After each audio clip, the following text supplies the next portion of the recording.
Hi, this is Uday from Andhra Pradesh Vijay fans. లైన్లు ఉంటాయి కదా, అందులో నన్ను తొక్కేసి టికెట్లు తీసుకోవడానికి వెళ్ళిపోయారు అందరూ. కాసేపు ఉంటే చనిపోయేవాడిని. అయిన తర్వాత షార్ట్ గ్యాప్లో దగ్గరికి తీసుకువెళ్ళి మీకు అభిమానం అంటండి అని చెప్పటం. మరి అది ఎలా వెళ్ళిందో తెలియదు. ఆ నంబరు విజయ్ గారు పిఏ దగ్గరికి వెళ్ళిన తర్వాత ఆయన ఫోన్ చేశాడు. మీ ఎడిటింగ్ విజయ్ గారు చూశారు, సాంగ్ అది బాగా చేశావు. నా యొక్క ఫోన్ నెంబరు విజయ్ మక్కల్ ఇయక్కమని 2009లో బస్సీ ఆనంద్ అంటారు ఆయన్ని. బస్సీ అనే నియోజకవర్గంలో ఎమ్మెల్యేగా చేశారు ఆయన. నా బర్త్డేకి వాళ్ళు ఫోన్ చేయటం, విష్ చేయటం. ఎంత పిచ్చి అంటే విజయ్ అంటే ఎంత పిచ్చి అంటే, ఇప్పుడు అమ్మగారు ఏమైనా అనుకుంటారేమో, ఆమె వివాహం చేసుకోవటానికి ఒక విషయం ఏంటంటే ఆమె పేరు కూడా విజయ్. ఇంకో విషయం ఏంటంటే నేను వివాహం చేసుకున్నటువంటి డేట్ కూడా విజయ్ బర్త్డే డేట్ June 22. కావాలని చేసుకున్నారా? కావాలని ఆ రోజు చేసుకున్నా. విజయ్ బర్త్డే June 22న విజయ అనేటువంటి అమ్మాయిని చేసుకున్నాను. కుమారుడికి కూడా జోసెఫ్ విజయ్ అని. అంటే అంత పిచ్చి. ఒకానొక సందర్భంలో మా నాన్నగారిని సంఘంలో ఉన్నవారే ముందు నీ కుమారుడికి చెప్పండి, తర్వాత మాకు చెప్పండి అన్నటువంటి పరిస్థితులు ఉన్నాయి.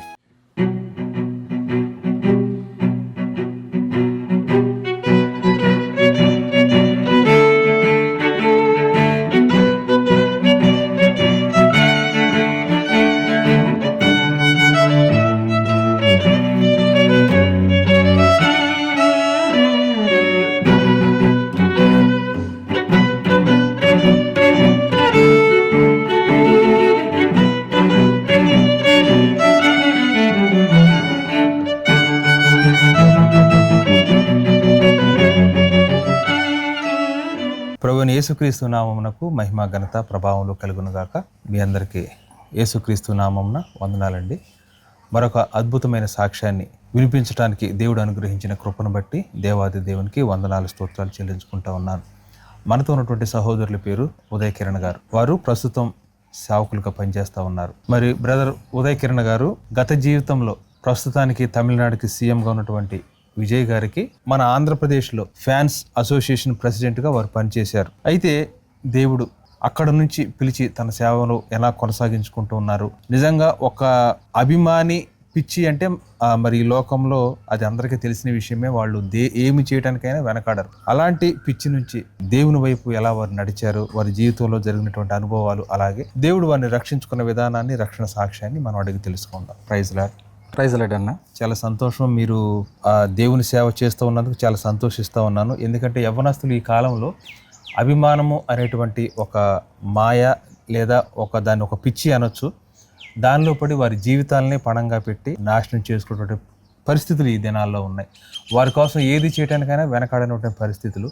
మరి అలాంటి దాని నుంచి మీరు ఎలా విడిపించబడ్డారు, దేవుడు మిమ్మల్ని ఎలా రక్షించుకున్నారో కొన్ని విషయాలు చెప్పండి. ఓకే అన్న. నేను కొంచెం బాల్యం నుంచి కూడా కొంత నేను సమాచారాన్ని ఇచ్చి తర్వాత నేను ఆ యొక్క మరి యవనకాలంలో ఏ విధంగా నేను తప్పిపోయానో మీకు తెలియజేయాలని ఇష్టపడుతున్నాను. నేను మా నాన్నగారికి 6 సంతానం. నాన్నగారు సేవకునిగా చేస్తున్నారు, వారు ఉద్యోగం చేసుకుంటూ సేవ చేస్తున్నారు. అయితే 6 పిల్లలు. మరి అందులో ఇద్దరికి వివాహం అయిపోయింది. మరి మేము కూడా ఇంకా చాలా చిన్నపిల్లలుగా ఉన్నాం. మరి పోషణ మరి అందరికీ అంటే చాలా కష్టంగా ఉంటుంది కాబట్టి నాన్నగారు ఏం చేశారంటే ఒక 2 పిల్లల్ని మా పిన్ని గారికి ఇచ్చారు. తర్వాత నేనున్నాను. మరి నన్ను పల్లెకోనలో మరి క్రిస్టియన్ హాస్టల్ అని ఉంది, అందులో నన్ను జాయిన్ చేశారు. మరి బాల్యంలో మరి ఆ క్రిస్టియన్ హాస్టల్ కాబట్టి అక్కడ వాతావరణం అంతా దేవుని యొక్క వాతావరణంలో ఉంటుంది. ఉదయం ప్రార్థన ఉంటుంది, మరి సాయంత్రం ప్రార్థన ఉంటుంది, మంచి చదువు. అయితే అక్కడ కొంత అనారోగ్య కారణం వలన నన్ను నాన్నగారు ఇక్కడికి తీసుకొచ్చేసారు 1999 ఆ ప్రాంతంలో. పల్లెకోన అంటే ఏ జిల్లా బ్రదర్? గుంటూరు జిల్లా అన్న. గుంటూరు జిల్లా పల్లెకోన, రేపల్లె దగ్గరలో ఉంటుంది. తీసుకొచ్చేసారు. ఇక్కడ ట్రీట్మెంట్ చేసిన తర్వాత నన్ను ఇక్కడే స్కూల్లో తాడేపల్లిలో జాయిన్ చేయడం జరిగింది. అయితే అప్పటి వరకు నాకు ఈ టీవీలన్నా కూడా సినిమాలన్నా కూడా నాకు తెలియదు. ఎందుకంటే పూర్తిగా దేవుని యొక్క వాతావరణం. అప్పటికి నాకు 7-8 సంవత్సరాలు మాత్రమే ఉంటాయి. ఇక టీవీ అనేది కానీ సినిమాలు అనేవి కానీ ఇట్లా ఉంటాయి అనేది కూడా తెలియదు. ఒక్కసారిగా ఆ వాతావరణం నుంచి ఇక్కడికి మా ఊరు వచ్చేసిన తర్వాత ఈ చుట్టుప్రక్కల కేవలం 1-2 టీవీలు మాత్రమే ఉండేవి మా గ్రామం మొత్తంలో అప్పుడు 1999, 98 ఆ ప్రాంతంలో. అయితే అందరూ వెళ్ళి నాతోటి పిల్లలు వెళ్ళి చూడటం, నేను కూడా వాళ్ళతో పాటు వెళ్ళటం, అట్లాగా నాకు టీవీ చూడడం అలవాటైంది. అయితే నాన్నగారు ఈ విషయాన్ని గ్రహించి, ఏంటి నువ్వు ఎక్కడికి వెళ్తున్నావు అంటే, ఇట్లా నేను క్రికెట్ చూడటానికి వెళ్తున్నానని చెప్పేవాడిని. వాస్తవంగా సినిమా చూడటానికి వెళ్ళేవాడిని. అయితే నేను క్రికెట్ అని చెప్పేసి అన్నానా, ఇక అప్పట్లో ఇక టీవీ సీరియల్తో సహా చూసేవాడిని. ఇప్పుడు ఆడవాళ్ళు చూస్తున్నారు, అప్పుడు నేను సినిమాలతో పాటు టీవీలు కూడా చూసేవాడిని. అట్లా సినిమాలు టీవీలు ఇవి ఎక్కువైపోయినాయి. చదువుకుంటూనే ఇవి చూడటం మొదలుపెట్టి అట్లా నా జీవితంలోనికి సినిమాలు అంటే బాగా ఇంట్రెస్ట్. ఎందుకంటే 8-9 సంవత్సరాల వరకు ఆ టీవీనే తెలియదు, ఇదొక ఎంటర్టైన్మెంట్గా, అప్పటి వరకు ఆడుకోవటమే ఒక ఎంటర్టైన్మెంట్గా ఉండేది. ఈ సినిమాలు ఎంత ఆనందం ఉందా అని చెప్పేసి అనుకుంటూ ఉండేవాడిని. అలా 2003, 2004 ఆ ప్రాంతంలో అప్పుడు టీవీ ఛానల్స్ ఎక్కువ రావటం ప్రారంభించాయి. వాటితో అప్పుడు తెలుగు, తమిళ్, హిందీ, కన్నడ ఛానల్స్ కూడా వచ్చాయి. అయితే ఒకరోజు నేను ఎక్కువగా ఈ తెలుగులో నాగార్జున సినిమాలు చూస్తూ ఉండేవాడిని. చూస్తూ ఉంటుంటే ఆ సినిమాలు బాగా నచ్చాయి, నాగార్జున సినిమాలు చూస్తూ ఉండేవాడిని. అదే సినిమాని సేమ్ అవే పాటలు ఒక ఛానల్ మారుస్తుంటే తమిళంలో కనపడుతుంది. ఇదేంటి ఈ పాట తెలుగులో ఉంది కదా ఏంటి అని చూస్తే హీరోని గురించి సమాచారం అట్లా ఆ వయసులోనే చేయటం మొదలు పెడితే ఆయన పేరు పలానా అని తెలిసింది. ఇట్లా ఒక సినిమాని ఒక భాషలో కాకుండా వేరే సినిమాల్లో కూడా వేరే లాంగ్వేజ్లో కూడా తీస్తారనమాట అనే ఆలోచన వచ్చింది. అట్లా మొదటిగా నేను విజయ్ అనే హీరోని చూడడం జరిగింది. అది ఇంకో విషయం ఏంటంటే నేను ఆ సినిమాని థియేటర్లో చూడటానికి వెళ్ళాను, తెలుగులో నాగార్జున సినిమాని. అప్పుడు ఒక భయంకరమైనటువంటి సంఘటన నా జీవితంలో జరిగింది. అప్పుడు నాకు 9-10 సంవత్సరాలు ఉంటాయి. ఆ సినిమా రిలీజ్ రోజు నువ్వు వస్తావని సినిమా పేరు. వెళ్ళి టికెట్ లైన్లో నుంచుంటే అప్పుడు నేను 9-10 సంవత్సరాల పిల్లవాడిని కదా, అందరూ నన్ను తొక్కేసి వెళ్ళిపోయారు మీదకి. వెళ్ళిపోయి టికెట్లు తీసుకోవటం, నేనేమో కింద ఉన్నాను. ఆ కారిడార్లో ఇప్పుడు లైన్లు ఉంటాయి కదా, అందులో నన్ను తొక్కేసి టికెట్లు తీసుకోవడానికి వెళ్ళిపోయారు అందరూ. ఒక పెద్ద ఆయన నన్ను అందులో గుంపులో నుంచి లేపారు. అప్పుడు చెమటలు బాగా పట్టిపోయినాయి, కాసేపు ఉంటే చనిపోయేవాడిని. అటువంటి పరిస్థితిలో మళ్ళీ ఎలాగోలా నన్ను బయటికి పంపించి ఇక ఇంటికి పంపించారు. ఇక ఇంటికి వచ్చేసాను. అలా మొదటగా నా యొక్క జీవితంలో సినిమా అనుభవంలో అదొక చేదు అనుభవం. ప్రాముఖ్యంగా ఈ తెలుగు సినిమాలు చూస్తున్నటువంటి నాకు ఈ తమిళంలో ఇలా పలానా సినిమాలు ఇలా వస్తున్నాయని తెలిసి వాటిని చూడటానికి నేను ఇష్టపడుతూ ఉన్నాను. ఆ సమయంలోనే నేను ఇంటర్మీడియట్లోనికి వచ్చాను. నాతో పాటు బ్రదర్ రాకేష్ అన్న అని నన్ను బాగా దేవునిలో ప్రేరేపించేటువంటి వ్యక్తి అన్న నాకు పరిచయం అయ్యారు. అన్న ద్వారా అన్నకేంటంటే ఎక్కువ ప్రాంతాలు వెళ్ళాలి, ఎక్కువ లాంగ్వేజ్లు తెలుసుకోవాలని ఆలోచన. అన్నతో పరిచయం అయిన తర్వాత అనుకోకుండా మేము తమిళ్ లాంగ్వేజ్ నేర్చుకోవాలని ఆలోచన. ఇటువైపు మేము పొలాల్లోనికి వెళ్ళిపోయేవాళ్ళం, బుక్స్ తీసుకునేవాళ్ళం, ఆ తమిళ్ ప్రాక్టీస్ అయ్యేవాళ్ళం. అట్లా యవన కాలంలో ఉన్న సమయంలో నాకు విజయ్ అంటే అభిమానం అని అన్నకు కూడా తెలుసు. ఇక అదే టైంలో రాజమండ్రి ప్రాంతంలో తమిళ్లో విజయ్ హీరోగా షూటింగ్ జరుగుతుందన్న విషయం మాకు తెలిసింది. అప్పుడు నాన్నగారు నేను ఇంటర్మీడియట్ అయిన తర్వాత డిగ్రీలోనికి వెళ్ళడానికి ముందు పల్సర్ బైక్ కొన్నారు. ఆ పల్సర్ బైక్ వేసుకుని ఒక స్నేహితుడిని తీసుకుని రాజమండ్రి ప్రాంతానికి వెళ్ళాను విజయ్ని చూడడానికి. వెళ్ళిన తర్వాత మాకు అక్కడ కలిసి వచ్చిన అంశం ఏంటంటే మేము ఏ హోటల్ అయితే దిగామో ఆ హోటల్లో ఆ సినిమా క్రూ, ఆ మెంబర్స్ ఎవరైతే ఉన్నారో ఆ మెంబర్స్లో ఒక ఆయన మాకు పరిచయం అయ్యాడు. మాటల సందర్భంలో ఇట్లా మాట్లాడుకుంటూ, బ్రదర్ మీరు ఏ పని మీద వచ్చారంటే ఇట్లాగా సినిమా షూటింగ్ జరుగుతుందంట, అది చూడడానికి వచ్చామంటే, సినిమా షూటింగా? ఆ హీరో మీకు తెలియదు కదా, ఆయన కేవలం తమిళంలో మాత్రమే కదా, తెలుగులో సినిమాలు కూడా పెద్దగా లేవు కదా, ఆయన్ని మీకు ఇష్టపడటం ఏంటంటే, అప్పుడు నేను ఆయన సినిమాలు ఏ సినిమాలు తెలుసో ఆ పేర్లన్నీ టకటకా చెప్పటం, అలా యాక్ట్ చేశాడు ఇలా యాక్ట్ చేశాడు అని చెప్పటం. ఆయన ఆశ్చర్యపోయి ఆయన ఎవరో కదా, ఆ సినిమాకి కాస్ట్యూమ్ డిజైనర్ విజయ్ యొక్క పర్సనల్గా వ్యక్తిగతంగా ఆ బట్టలన్నీ ఆయన కుట్టేది. ఆయన పరిచయం అయ్యాడు. ఇదిగో రేపు పురుషోత్తపట్నం, రాజమండ్రి నుంచి ఒక 30-40 కిలోమీటర్లో పురుషోత్తపట్నం అనేటువంటి ఆ గ్రామంలో సినిమా షూటింగ్ జరుగుతుంది, అక్కడికి రా, విజయ్ నీకు పరిచయం చేస్తానన్నాడు. అబ్బా నేను చూద్దామని వెళ్ళాను, ఇదిగో ఆయన పరిచయం చేస్తానన్నాడని సంతోషంతో నేను నా స్నేహితులు ఇద్దరం కలిసి ఆ ప్రాంతానికి వెళ్ళాం. వెళ్ళిన తర్వాత షూటింగ్ జరుగుతుంది. ఆయన కారవ్యాన్లో నుంచి దిక్కుంటూ నడుచుకుంటూ వస్తుంటే షూటింగ్ జరుగుతుంది. ఒక పూట అంతా, ఒక రోజంతా తీశారు. అయిన తర్వాత షార్ట్ గ్యాప్లో నన్ను ఎవరైతే ఆ కాస్ట్యూమ్ డిజైనర్ ఉన్నారో ఆయన దగ్గరికి తీసుకువెళ్ళి ఇట్లా మీకు అభిమానం అంటండి అని చెప్పటం. నేను ఆయనకి తెలుగు వచ్చు, అది నాకు అక్కడ ప్లస్ అయింది. ఇట్లా మీ సినిమాల పేర్లన్నీ చెప్తున్నాడు, మరి మీ సినిమాలు ఏమో తెలుగులో రావట్లేదంట, మరి మీతో పాటు స్నేహితులుగా యాక్ట్ చేసినటువంటి సూర్య ఇటువంటి వారు తెలుగులో మంచి సినిమాలు తీస్తున్నారని అంటున్నాడు, మీరు కూడా తీయాలన్నప్పుడు ఆ మాటలన్నీ ఆయన చెప్పినప్పుడు ఆయన నిజంగా అవునా అని చెప్పేసి ఆయన ఆశ్చర్యపడ్డాడు. ఒక ఫోటో కూడా ఆయనతో దిగటం జరిగింది. తర్వాత ఇంకా ఆయనతో మాట్లాడాలన్న ఆలోచన ఉండమన్నారు. ఆయన ఇంకా తర్వాత షార్ట్ గ్యాప్లో వస్తానన్నారు. ఈలోగా అక్కడ ఒక పెద్ద గొడవ జరగటం, అక్కడ షూటింగ్ ప్రాంతంలో అక్కడి నుంచి ఇక మేము బయటికి రావడం జరిగింది. అట్లా ఆయనతో అప్రోచ్మెంట్ అయింది. తర్వాత రెండో రోజు ఇంకా మనం దీని గురించి మాట్లాడొచ్చు, ఆయన ఇంకా ఫ్రీగా ఉన్నప్పుడు మాట్లాడొచ్చు. రేపు రాజమండ్రి దగ్గర రైల్వే స్టేషన్లో షూటింగ్ అక్కడికి రమ్మన్నారు కాస్ట్యూమర్. సరే ఈరోజు చూసాం, హ్యాపీ. రేపు కూడా చూద్దామని మరొక రోజు ఉండి రాజమండ్రి ఆ స్టేషన్ దగ్గరికి వెళ్ళాం. అయితే స్టేషన్ దగ్గర ఈయన సీన్లో రాత్రిపూట అంట. మేము ఆ రోజు మధ్యాహ్నం వరకే కొంత అమౌంట్ తీసుకుని వచ్చాం. ఇక మధ్యాహ్నం వరకు సరే ఇటు వచ్చాం కదా ఆ షూటింగ్ చూద్దామంటే ఆ సినిమాలో హీరోయిన్ చూడటం, అనుష్క, ఆమెను చూడటం, అక్కడ ఉండటం, ఆ షూటింగ్ అంతా చూసుకొని ఇంకా తర్వాత ఇంటికి రావడం జరిగింది. అప్పుడు నా దగ్గర చైనా ఫోన్లు ఉండే, చైనా ఫోన్లో తీసాను అనమాట ఫోటో. ఎవరికైనా చూపిస్తుంటే ఆ ఫోటో ఈయనెవర్రా అంటారు, ఎందుకంటే తెలుగులో సినిమాలు లేవు ఆయనకి అప్పటికి. ఈయనెవరు ఈయనతో ఫోటో దిగుతున్నావేంటి, ఈయనతో ఫోటో, ఈయనెవరు అని అంటున్నారు అందరూ. ఇక్కడ ఎవరికి తెలియదు కదా అని నేను కూడా దాన్ని పెద్దగా పట్టించుకోలేదు. జరిగిన తర్వాత 2014-15 ఆ ప్రాంతంలో నేను రిలయన్స్లో జాబ్ చేయటం. అప్పుడు నేను ఎడిటింగ్ చేయటం అవి నేర్చుకుని ఈ సినిమాలు ఏవైతే ఉన్నాయో విజయ్ సినిమాలన్నిటిలో సాంగ్స్, ఆ సీన్స్ అన్ని కట్ చేసి అప్పుడు బాహుబలి అనే ఒక సినిమా వచ్చింది, అందులో ఒక పాటని తీసుకెళ్ళి ఆ సినిమా అట్లకి అట్లన్నిటికి జోడించి ఎడిటింగ్ చేసి దాన్ని ఆన్లైన్లో పోస్ట్ చేసిన తర్వాత కొన్నాళ్ళకి తెలుగులో సినిమా రిలీజ్ అవుతుంది అయింది. మెర్సల్ అని తెలుగులో ఎదిరింది అనే సినిమా అనమాట. ఆ సినిమాకి మేము పెద్ద బ్యానర్ వేయించాం, కటౌట్ కట్టించి దాంట్లో నా ఫోన్ నెంబర్ ఉంది.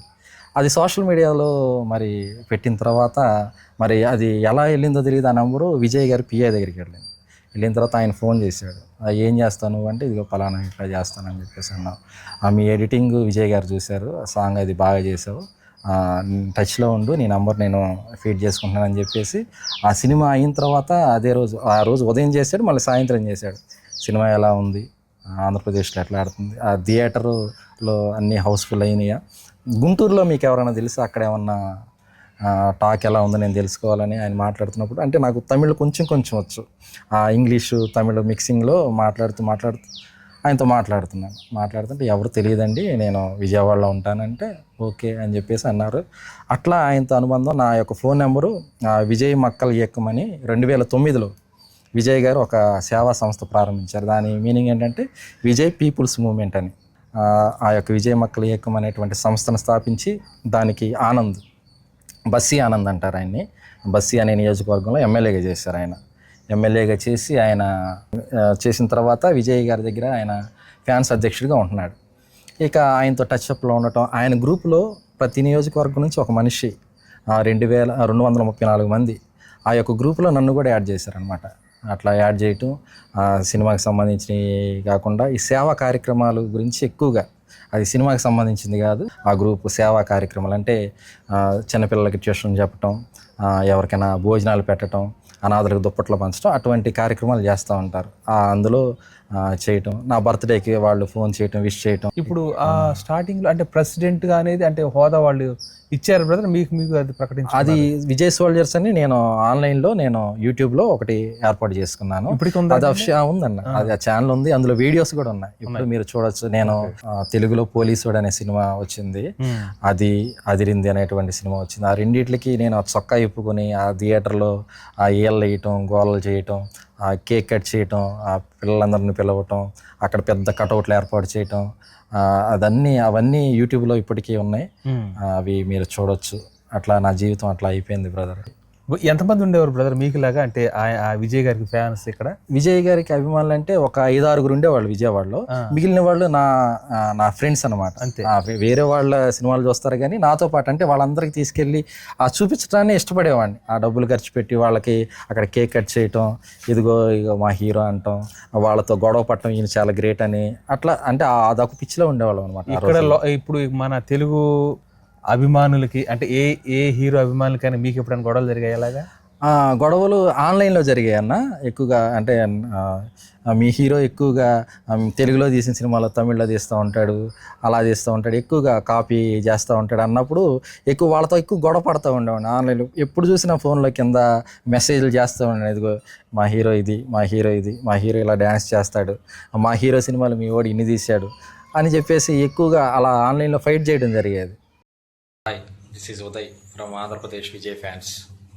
ఈ వీడియో తయారు చేయడానికి ప్రధానమైన కారణం మొన్న రిలీజ్ అయినటువంటి ఒరిసోటి చిత్రంగాను. ఆయన కోసం ఈ చేతుల మీద ఈ పెన్స్ ఉంటాయి చూసారా, ఈ పెన్నులతో ఇట్లా గీసుకోవటం, విజయ్ అని గీసుకోవటం, అవి మా ఫ్రెండ్స్కి చూపించడం అట్లా చేసేవాడు. ఏమైనా సేవా కార్యక్రమాలు చేశారా? ఎప్పుడన్నా బిస్కెట్లు పంచడం, ఎవరికైనా దుప్పట్లు పంచడం, అటువంటివి చేసి ఈ గ్రూప్ క్రియేట్ అయిన తర్వాత విజయ్ మక్కల ఇయక్కం అనేటువంటి గ్రూప్ క్రియేట్ అయిన తర్వాత దాంట్లో పోస్ట్ చేయటం. యాక్చువల్గా 2009 నుంచి ఆయన సినిమాలు ఆపేయాలనే ప్రయత్నంలో ఉన్నాడు. అందుకనే తెలుగులో కానీ వేరే లాంగ్వేజ్లో డబ్బింగ్కి ఎందుకు ఎక్కువగా ఇష్టపడ్డాం. అందుకనే ఆడియో రిలీజ్కి కూడా 1-2 తప్ప ఆయన ఎక్కువ రాల. ఎందుకంటే ఆయనకి మెయిన్ ఏంటంటే ఆయన మొదటి నుంచి ఆయన తమిళనాడుకు ముఖ్యమంత్రి అవ్వాలనే ఆలోచన. అందులో భాగంగానే 2009 నుంచి ఒక సపరేట్ ప్రైవేట్ గవర్నమెంట్ ఆయన నడిపాడు. అంటే ఉదాహరణకి అక్కడ స్కూల్ పిల్లలకి వాళ్ళ ఫ్యాన్స్తో ట్యూషన్ చెప్పించడం, గవర్నమెంట్ స్కూల్కి వెళ్ళేటువంటి పిల్లల్ని ట్యూషన్ చెప్పాలి అభిమానులు, వాళ్ళకి ఎందుకంటే డబ్బులు ఉండవని. అలాగే అన్నా క్యాంటీన్ లాగా ప్రతిరోజు మనకు అన్నా క్యాంటీన్ అట్లాగా ఆయన అట్లాగే క్యాంటీన్లు నిర్వహించి రోడ్ల మీద ఎంతోమందికి పేదల వాళ్ళకి ఇవ్వటం, చదువులేని వాళ్ళకి డబ్బులు ఇచ్చి స్కాలర్షిప్లు ఇచ్చి చదివించడం, డాక్టర్లుగా ఇంజనీర్లుగా చేయటం, అట్లా ఏదైనా హాస్పిటల్లో ట్రీట్మెంట్కి డబ్బులు లేని వారికి ఇవ్వటం, అట్లా ఆయన 2009 నుంచి చేస్తున్నాడు. అందుకనే ఇవన్నీ మీకు తెలుసు? ఇవన్నీ తెలుసు, మేము ఇదిలో ఉన్నాం. పైగా చిత్తూరు నుంచి కూడా కొంతమంది బ్రదర్స్ ఉన్నారు ఇట్లాగా. వాళ్ళు అంటే నాకు తెలిసినటువంటి బ్రదర్ మోహన్ ద్వారా వాళ్ళు పరిచయం. అంటే వారితో నేను డైరెక్ట్గా మాట్లాడలేదు, కానీ ఆంధ్రాలో కూడా కొంతమంది ఉన్నారు ఆయనకి. అయితే మనం డైరెక్ట్గా ఇట్లా ఆనంద్ గారితో పరిచయం కాబట్టి, ఆనంద్ అంటే విజయ్ గారి పిఏ, ఇప్పుడు ఆయన మంత్రిగా ఉన్నారు. వాస్తవానికి బస్సీ ఆనంద్ అంటారు. బస్సీ అనేది ఆయన అంతకుముందు పోటీ చేసినటువంటి నియోజకవర్గం. ఇప్పుడు ఆయన మంత్రిగా ఉన్నారు. విజయ్ గారు పక్కనే ఉంటారు, మీరు గమనించండి, కొంచెం బట్టతలతో ఉంటారు వైట్గా. ఆయన పేరు ఆనంద్. ఓకే. ఎంత పిచ్చి అంటే విజయ్ అంటే ఎంత పిచ్చి అంటే, ఇప్పుడు అమ్మగారు ఏమైనా అనుకుంటారేమో, ఆమె వివాహం చేసుకోవటానికి ఒక విషయం ఏంటంటే ఆమె పేరు కూడా విజయ్. అయితే ఇంకో విషయం ఏంటంటే నేను వివాహం చేసుకున్నటువంటి డేట్ కూడా విజయ్ బర్త్డే డేట్ June 22. కావాలని చేసుకున్నారా? కావాలని ఆ రోజు చేసుకున్నా. విజయ్ బర్త్డే June 22న విజయ అనేటువంటి అమ్మాయిని చేసుకున్నా. కుమారుడికి కూడా జోసెఫ్ విజయ్ అని. అంటే అంత పిచ్చి, అంటే ఆ పిచ్చిలో ఉన్న వాళ్ళకి అర్థం అవుతుంది బహుశా, అదొక పిచ్చి. ఒకసారి ఫోన్ చేసినప్పుడు ఇట్లా మీరు చెన్నై రండి, I will give to your certificate అని చెప్పేసి ఒక కాల్ వచ్చింది. అప్పుడు నేనేం చేశానంటే భార్యకి చెప్పాను, ఇట్లా వాళ్ళు అఫీషియల్గా ఒక నోట్ ప్యాడ్ మీద ఒక సర్టిఫికేట్ ఇస్తానన్నారు. ఇట్లా ఇప్పుడు వరకు నేనేదో ఆన్లైన్లో ఎడిట్ చేసి విజయ్ సోల్జర్స్ అనేటువంటి ఒకటి ఏర్పాటు చేసుకుని ఆ విజయవాడలో ఉన్నటువంటి వారందరిని తీసుకెళ్తున్నాను, సినిమాలకి తీసుకెళ్తున్నాను, అట్లా చేస్తా. నేను ఓన్గా నేను అట్లా ప్రకటించుకుంటున్నాను, కానీ అఫీషియల్గా వాళ్ళు లెటర్ ఇస్తున్నారు. మరి వాళ్ళ దగ్గరికి వెళ్ళాలనుకున్నప్పుడు, నాయన నీ దర్శనం ఏంటంటే నీ 3 ఆడపిల్లల తర్వాత మగపిల్లడు పుడితే నేను సేవకు సమర్పించుకుంటానని దేవునితో వాగ్దానం చేస్తే నువ్వు పుట్టావు. నీవు ఇప్పుడు సినిమాలంటా అటువైపు వెళ్తుంటే లోకానుసారంగా అది సరైన విధానం కాదు. ఎందుకంటే మీ తండ్రి గారు ఉన్నప్పుడే నువ్వు ఏదైనా చేయాలి. ఆయన చనిపోయిన తర్వాత నువ్వు మారు మనసు పొందినా ఏం చేసినా దానికి ఉపయోగం లేదు. ఎందుకంటే దేవునితో చేసినటువంటి నిబంధన. ఒకసారి ఆలోచించేయమన్నప్పుడు నిజంగా నేను చాలా ఆలోచన చేశాను. అప్పటికే నాన్నగారు చాలా సందర్భాల్లో ఆయన దేవుని వాక్యాన్ని ప్రకటిస్తున్నాడు. ఏమని, మనం విగ్రహారాధన చేయకూడదు, లోకానుసారంగా ఉండకూడదంటే నేను వెళ్ళి సినిమాలకు వెళ్ళి కొబ్బరికాయలు కొట్టడం, దండలు వేయటం అలా చేసేవాడిని. మరొక సందర్భంలో మా బావగారు రతన్ రాజు గారు, నా ఆత్మీయ తండ్రి, ఆయన వాక్యం చెప్తాడు. యవనస్తులందరికీ వాక్యం చెప్తుంటే వాళ్ళని నేను బయట నుంచి పిలిచి, రండి మనం సినిమాలకు వెళ్దాం, రండి మనం క్రికెట్కి వెళ్దామని అలా తీసుకెళ్ళినటువంటి సందర్భం. దానివలన సంఘంలో చాలా గలిబిలి. ఒకానొక సందర్భంలో మా నాన్నగారిని సంఘంలో ఉన్నవారే ముందు నీ కుమారుడికి చెప్పండి, తర్వాత మాకు చెప్పండి అన్నటువంటి పరిస్థితులు ఉన్నాయి. అటువంటి పరిస్థితులన్నీ గుర్తు తెచ్చుకుంటూ ఒక ఆలోచనలోనికి వచ్చాను. అప్పటికే యూత్ మీటింగ్ జరుగుతుంది. యూత్ మీటింగ్ జరుగుతుంటే నా తమ్ముడు బ్రదర్ రాకేష్, హెప్సిబా ఇద్దరు నాకంటే చిన్నవారు, వాళ్ళు రక్షించబడ్డారు. 6గురిలో 5గురు రక్షించబడ్డారు. ఎవరైతే వాగ్దానం ద్వారా పుట్టానో నేను ఇంకా లోకంలోనే ఉన్నా. నాన్నగారికి వేదన. మా తమ్ముడు చెల్లి ఇద్దరు వెళ్ళి యవనస్తుల్ని ఇంటికి వెళ్ళి పిలుచుకురావడానికి వెళ్ళినప్పుడు, రండి యవన కాలంలో ఉన్నారు, యూత్ మీటింగ్ జరుగుతుంది రండి అన్నప్పుడు, వాళ్ళు ముందు మీ తమ్ముడు, మీ అన్నయ్య రోడ్లమ్మడు బాగా తిరుగుతున్నాడు, సినిమాలు అంటాడు, షికార్లు అంటాడు, అందరిని తీసుకెళ్తాడు, ప్రార్థనకి వెళ్ళే వాళ్ళని తీసుకెళ్తాడు, ముందు మీ అన్నయ్యని మార్చండి, తర్వాత మా దగ్గరికి రమ్మన్నప్పుడు తమ్ముడు చెల్లి చాలా వేదంతో మాట్లాడారు. ఒక పక్కన నాన్నగారు, ఒక పక్కన తమ్ముడు చెల్లి, ఒక్కొక్క సంఘం, నా వలన చాలామంది యవనస్తులు జారిపోతున్నారు. ఇటువంటి పరిస్థితులన్నీ ఆమె నాకు గుర్తు చేసినప్పుడు నిజంగా బాగా ఏడ్చాను. అయితే అప్పుడు నేనేం చేశానంటే, వెంటనే నాన్నగారిని బాధ పెట్టడం ఇష్టం లేక నాన్నగారి కోసం నేనేం చేశానంటే నేను వెళ్ళటం జరిగింది. ఒక 6 నెలలు దేవుని వాక్యాన్ని విన్నాను. అప్పటి వరకు నా ఆలోచన ఏంటంటే లోకంలో చాలా సంతోషం ఉంటుంది, చాలా ఆనందంగా ఉంటుంది అని అనుకునేవాడిని. అయితే దేవుని వాక్యం వింటుంటే ఒక్కొక్క ప్రశ్నకి సమాధానం దొరుకుతుంది. అందులో ప్రధానమైనటువంటి డౌట్ ఏంటంటే, రక్షించబడిన వారందరూ నీతిగానే ఉంటున్నారా? చాలామంది పడిపోతున్నారు కదా, నేను రక్షించబడితే మరి నేను కూడా పడిపోతున్నాను ఆలోచన బాగా ఉండేది. నా ముందే ఎంతోమంది భక్తులుగా ఉన్నారు, వాళ్ళు పడిపోయారు అనేటువంటి ఆలోచన ఉన్నప్పుడు ఒకసారి నా ఆత్మీయ తండ్రి రతన్ రాజు గారు ఆయన చక్కగా వాక్యాన్ని చెప్తూ, విశ్వాసమునకు కర్తయు దాన్ని కొనసాగించి యేసు వైపు చూడాలి. మనం బైబిల్ గ్రంథంలో చాలామంది భక్తులు ఉన్నారు. ఒకవేళ మనం దావీదు వైపు చూసామనుకోండి, దావీదులో కొన్ని లోపాలు ఉన్నాయి, పడిపోతామేమో. అలా వేరే వాళ్ళని చూస్తే, మనం ఒక సేవకులను చూసినా, ఒక సంఘ పెద్దలను చూసినా వారి వైపు చూస్తే మనం పడిపోవచ్చు. కానీ మనం ప్రభువైన యేసుక్రీస్తు వారిని చూడాలి, ఆయన వైపు చూడాలి మనం అని వాక్యం చెప్పినప్పుడు నిజంగా ఆ మాట నన్ను పట్టుకుంది.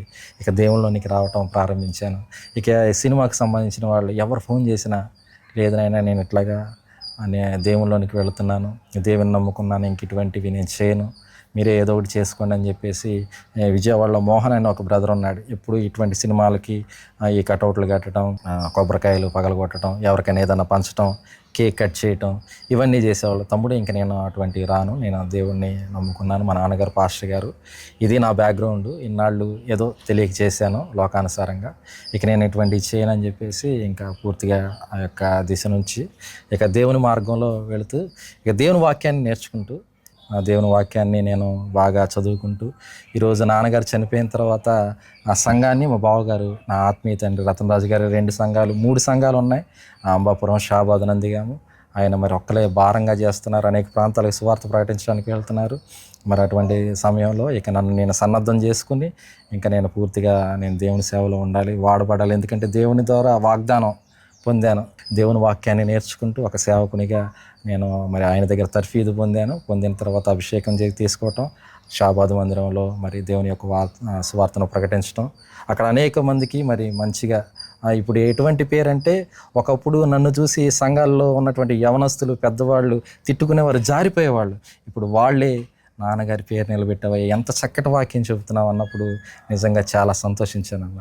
చాలా సంతోషం. అయితే ఇప్పుడు పరిచర్య గురించి కొన్ని విషయాలు చెప్పండి బ్రదర్. పరిచర్య, నేను షాబాద్ గ్రామంలో పరిచర్య చేస్తున్నాను. అక్కడ ఒక 60-70 మంది ఆదివారం కూడుకుంటూ ఉంటారు. మిగిలిన రోజుల్లో కూడా ఆశ్చర్యకర రీతిగా అంతే మంది వస్తూ ఉంటారు, ఒక 30-40 మంది దాకా వస్తుంటారు. మిగిలిన వారాలకు ప్రార్థనలకు కూడా ప్రార్థన బాగా చేసే సంఘం, పాటలు బాగా పాడే సంఘం, వాక్యాన్ని బాగా వినే సంఘం, సేవకులను బాగా ప్రేమిస్తారు వాళ్ళు. అక్కడ చుట్టుప్రక్కల కొన్ని సంఘాలు ఉన్నా కూడా మన పరిచర్యను బట్టి అక్కడ అన్యులు కూడా మనల్ని గౌరవిస్తారన్న. ఓకే. ఇప్పుడున్న యవనస్తులకి చెప్పండి బ్రదర్, ఆ టైంలో అంటే మీరు లోకంలో ఉండి ఒక మనిషి అభిమానిగా ఉన్నప్పుడు పరిస్థితులు, ఇప్పుడు దేవునికి విశ్వాసంగా ఉన్నప్పుడు పరిస్థితుల గురించి, ఆ మార్పు గురించి చెప్పండి. ఈ విషయాన్ని కూడా, ఈ సాక్ష్యాన్ని కూడా నేను మీతో పంచుకోవడానికి ప్రధాన కారణం ఏంటంటే, యవనస్తులు బాగా ఈరోజు చాలామంది అనుకుంటారు సంఘంలో కూడా, త్రాగుడు మాత్రమే పాపం, వ్యభిచారం మాత్రమే పాపం, లోకంలో తిరగటమే పాపం అనుకుంటారు. కానీ ఈ సినిమాలు అనేవి మనిషి జీవితంలో చాలా భయంకరమైనటువంటి విషయాలు. మీకు ఉదాహరణకు అర్థం అవటానికి చూడండి, సినిమా చూడటానికి వెళ్ళి ఎంతోమంది ప్రాణాలు కోల్పోతున్నారు మొదటిగా. ఇంకోటి ఏంటంటే, తల్లిదండ్రులకి కొంచెం మంచినీళ్ళు ఇవ్వటానికి కూడా ఇష్టపడిన వారు ఇదిగో సినిమా థియేటర్లకు వెళ్ళి పాలాభిషేకాలు డబ్బులు ఎంతో ఖర్చు పెట్టి తల్లిదండ్రులను తన్ని ఆ డబ్బులు తీసుకుని వెళ్ళి సినిమాలకు తగిలివేసేవాళ్ళు కొంతమంది. పోనీ ఈ సినిమాలు చూడటం వలన ఏదైనా మంచి ఏమైనా నేర్చుకుంటారంటే, ఇది ఇటీవల కాలంలో మనం చూసాం. ఇదిగో ఒక హత్య చేయడానికి దాని వెనక ఉన్న కారణం ఏంటంటే, ఇది నువ్వు ఎక్కడి నుంచి నేర్చుకున్నావని పోలీసులు అడిగితే, నేను పలానా సినిమాలో నుంచి నేర్చుకున్నానని వాడి. బ్రదర్, ఇప్పుడు మనం ఏదైనా ఒక సినిమా హీరోని అభిమానించామనుకోండి, అతను మనకి ఏం చేయలేడు. అంటే చూడండి ఇక్కడ ఎంత ఘోరమైన పరిస్థితులు. మనమేమో డబ్బులు బాగా ఖర్చు పెట్టి మా హీరో అని చెప్పేసి ఇంట్లో ఉన్న డబ్బులన్నీ తీసుకెళ్ళి ఖర్చు పెడతా ఉంటాం. చాలామంది అంటుంటారు సినిమాలో మంచిని తీసుకుంటామని. ఇప్పుడు ఉదాహరణకి సినిమాలో హీరో కలెక్టర్, ఆ యొక్క హీరో కలెక్టర్ అయ్యాడని మన వాళ్ళు ఎవరైనా చదువుతున్నారా? కలెక్టర్ చదువుకోవడానికి ఇష్టపడుతున్నారా? అదే సినిమాలో ఎవరైనా దొంగ అనుకోండి, ఏదన్నా హత్య చేశారనుకో, వాటిని ఇన్స్పిరేషన్గా తీసుకుంటున్నారు. దానివల్ల ఏం ఉపయోగం లేదు. కాబట్టి ఈ సినిమాల వలన, ఈ యవ్వన జీవితం వలన, ఇవన్నీ తాత్కాలికం. ఈ భూమి మీద ఉన్నంత కాలమే. మనిషి మరణించిన తర్వాత మనకు ఒక లోకం ఉంది, మనం ఒక చోటకి వెళ్ళాలి. మన గమ్యస్థానం ఇది కాదు. మనం ఏదో యాత్రికులుగా వచ్చాం ఇక్కడికి, మన యొక్క పరుగును ముగించుకుని దేవుని దగ్గరికి వెళ్ళాలి అని మీ అందరికీ తెలియజేస్తానని ఈ సందర్భంగా. దేవుని తెలుసుకున్న తర్వాత మీకులాగా ఈ అభిమానం అనేటువంటి పిచ్చిలో ఉన్నవారికి ఎవరికైనా దేవుని గురించి చెప్పిన సందర్భాలు ఉన్నాయా? ఖచ్చితంగా అన్న, నాతో పాటు ఉన్నటువంటి ఎంతోమంది యవనస్తులు త్రాగుడికి బానిస అవుతున్న వాళ్ళు, లేదా ఇంకా వివిధ రకాలైనటువంటి పరిస్థితుల్లో ఉన్న వారికి ఖచ్చితంగా దేవుని యొక్క మాటలు చెబుతూ ఉంటా, ఉపమాన రీతిగా వారితో మాట్లాడుతూ ఉంటాను. ఇప్పుడు సేవా పరిచయం ఎలా ఉంది బ్రదర్? దీనిలో వచ్చిన తర్వాత అంటే ఒడిదుడుకులు ఎలా ఉన్నాయి? ఎక్కువగా ప్రార్థన ద్వారా వెళ్తాం బ్రదర్. మనుషులుగా మనం వెళ్తే అది సాధ్యం కాకపోవచ్చు, కానీ మోకరించి ప్రార్థన చేయటం ఎక్కువగా ప్రాముఖ్యంగా ఏంటంటే కుటుంబం నుంచి మంచి సపోర్ట్ అన్న. విన్నారు కదండి, సహోదరుడు లోకంలో ఉన్నప్పుడు మరి ఒక వ్యక్తికి అభిమానిగా ఉండి మరి తన యవ్వన కాలాన్ని యవ్వన బలాన్ని ఉపయోగించినప్పటికీ దేవుడు తన యొక్క మహాకృపని అనుగ్రహించి మరి తన సేవలో పరిచర్యలో ఉపయోగించుకుంటూ ఉన్నాడు. మరి యవ్వనస్తులైన మీరందరూ కూడా ఉంటున్నారు కదా, ఒక మనిషి మీద అభిమానం ఈ లోకంలో వరకు మరి ఉపయోగం ఉంటుందో లేదో నాకు తెలియదు, కానీ దేవుని ప్రేమ, ఆయన కృప ఎన్నటికీ మన జీవితానికి, ఇప్పటి కాలానికి రాబోయే కాలానికి కూడా అది ఎన్నటికీ ఉపయోగమే. అది నిత్యము మనతో ఉన్నటువంటి మరి గొప్ప ఆశీర్వాదంగా తెలియజేస్తూ ఉన్నాను. మీ కుటుంబాలు ఎవరైనా ఇలాంటి పరిస్థితి గుండా ఈ లోకంలో ఒక మనిషికి వారు ఎవరైనా కావచ్చు అభిమానులుగా ఉండి వారి జీవితాలని దేవుని వైపుకు తిప్పకుండా ఉన్నట్లయితే అది అన్నటికీ మీకు ఉపయోగకరం కాదు. దయచేసి మరి దేవుని తెలుసుకోండి, దేవుని ప్రేమించండి.